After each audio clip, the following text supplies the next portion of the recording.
Hi, this is John. Today I actually spent a little bit time look at one of the papers written by Professor Wu. Uh, he works in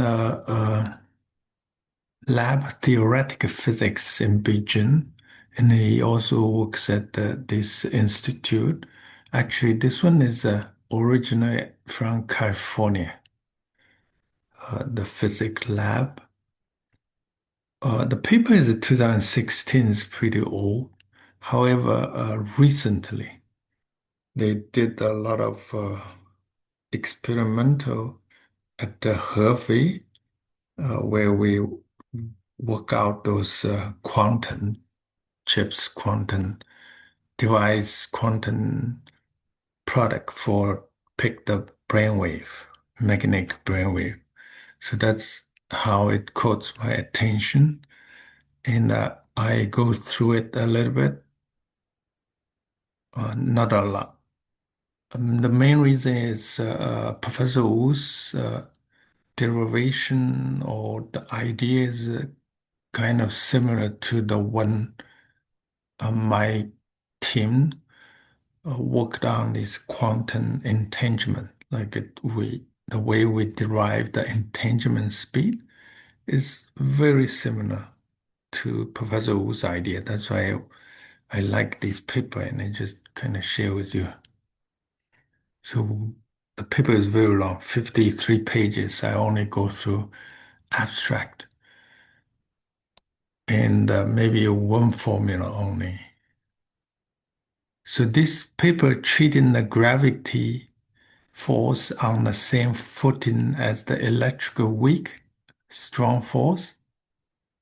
Uh, so the paper is trying to union the gravity theory with the quantum theory because today there's a big gap between the quantum theory and then gravity theory, both theoretically and also experimentally. So when they're using gravity theory to do the quantum, to model the quantum lab, it won't work. Vice versa. Using quantum theory to model the gravity lab, like astronomy observation, it also doesn't match. Even we're using AI to match the data with the formula, it still didn't work out. So there's a huge gap. Uh, that's why everybody trying to put the two theory into pot, one spot, so that they can agree with each other. So this is a one trial. So we present a quantum field theory of gravity based on the spin and the scaling, gauge, symmetry. Gauge is kind of a measure theory. It's kind of measure theory, like a probability is itself is gauge or measurement.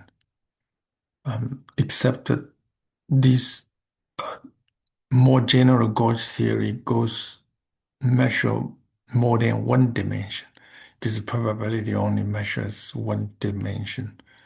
Uh, just like a real number measures one dimension, complex number measures two dimension. Same thing. The gauge theory measures actually infinity dimension. Because mathematics is mathematician loves to look at the anything infinity dimension. A biframe spacetime is initiated to describe such a quantum gravity theory. So the idea, Professor Wu's idea is using two frame. That's called a biframe. The same thing as we do when we're trying to figure out the entanglement. So entanglement in one frame, and then speed of light in the other frame. So biframe. The gravity field sited on both locally flat, non-coordinate spacetime, and then globally flat Minkowski spacetime. This one is obviously coordinated. It's the essential ingredients of gauging global spin and scaling matrix. So that's how they close the gap between the quantum and the non-quantum world. The main difference between these two worlds is in the quantum world, because everything quantized, so you really cannot do integrations. The only thing you can do is summation. So when we see non-coordinate means, sorry, you cannot do integration. You can only do summation. And then when we say uh, coordinated, that means you can do integration. Or this is like a Euclidean space, Minkowski space, or uh, the one I usually work on is the Finchley space. So these are the different geometry, but that doesn't matter. It's just like you have different restrictions on how you do the measurement or gauge. Because in the quantum world, it's everything is discretized. It's like a computer. And there's nothing called infinity small or infinity. So this side is a finite, discrete. This side is infinity, continuous. So there's no way to bridge the gap between the discrete and the continuous, because continuous has infinity there. The discrete is always finite. That's why the purpose of we using a two frame. So we do summation or integration at the same time. The locally flat gravity spanned by gravity field associated with a non-commutative geometry. Because the mathematics talks about the geometry or algebra, that's about it. So this geometry is a non-commutative. Non-commutative, what does that mean? That means like you go east and then you go south, or you go south and then you go east. You can end up at this different spot. And then you might ask, why is that? Because in the continuous space, you can end up at the same spot, but in a discrete space, you will end up at a different spot because like not every spot are walkable because it is discrete. That's why we call it non-commutative. And it characterized by a gauge type field strength of the gravity field. Um, we can also look at different perspectives because um, this theory is the extension of Albert Einstein's relativity, specifically general relativity. So Professor Wu divide the things divide by Albert Einstein theory into two parts. One is deal with the motion, because the motion is continuous. So the when the rocket shoots up, it doesn't jiggling up, it's continuous, go up. On the other side, uh, the the mass, when you weight something, you break down into molecules. You have to count one molecule, two molecules. You cannot count a one and a half molecule. So the mass side, or mass is related to the gravity. So that's why we need a quantized gravity, Newton's gravity or Albert Einstein's gravity. Because Albert Einstein, uh, at that time, there's not many experimental shows the proof of a quantum stuff like a quantum entanglement. At that time, Albert Einstein noticed it, but they cannot really prove it. That That's why in Albert Einstein theory, everything is assumed continuous. The moving motion is smooth. The time tickles smooth. The time is not a jiggling. So Professor Wu broke this into two systems. So then he used this massless graviton. Graviton is an imaginary particle or mathematical particle and a massive spinon. Spinon is the uh, like electron, photon, any basic particles has mass. So these are the two systems. And then the assumption when we have these two kind of system or time frame and the space frame, because now you are in the biframe. Biframe is like you have two coordinate. Actually, the one is a real coordinate, a complex coordinate. The other is has a coordinate that is not integrationable. You cannot integrate it, and it's not commutative. Um, but still, you have an algebra there to support the entire theory. So assumption or conclusion is if we model the universe as this biframe, uh, in general, time is not isotropic, which means when you look at east or look at south, or you go to Montreal, you go to Kingston, you're going to end up at different time. So it sounds like strange, but that's the model. So if you go to North Pole, you have a different clock. The main reason is because there's a gap.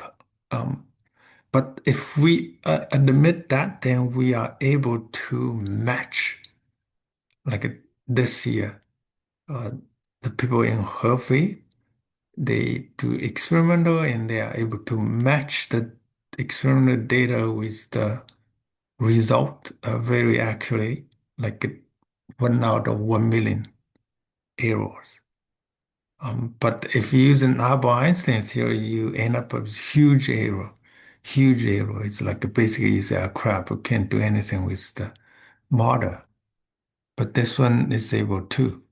So the underlying idea is the people regarding the gravity field as a Goldstone-like field. Goldstone field is model is used in a superconductor. And people model superconductor using this kind of field that the transmutates. Transmutates means like deform the local spin gauge symmetry into the global Lorentz symmetry. Uh, the mathematical model I built up with Lorentz symmetry using the same idea, using biframe. So with a two frame, and you look at the east, west, and the south, north are different model. That's like original Lorentz transform is uniform, like it doesn't distinguish direction. Whichever way you move, you end up the same thing. But in our derivation, is not isotropic.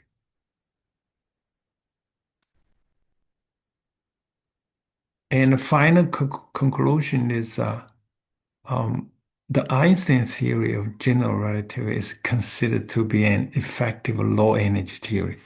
So it becomes one example or one instance of this framework with a biframe. The same thing, my derivation in Lorentz transform is both Newton is subset of Einstein. Einstein is subset of mine transformation because we're using the biframe, very similar idea.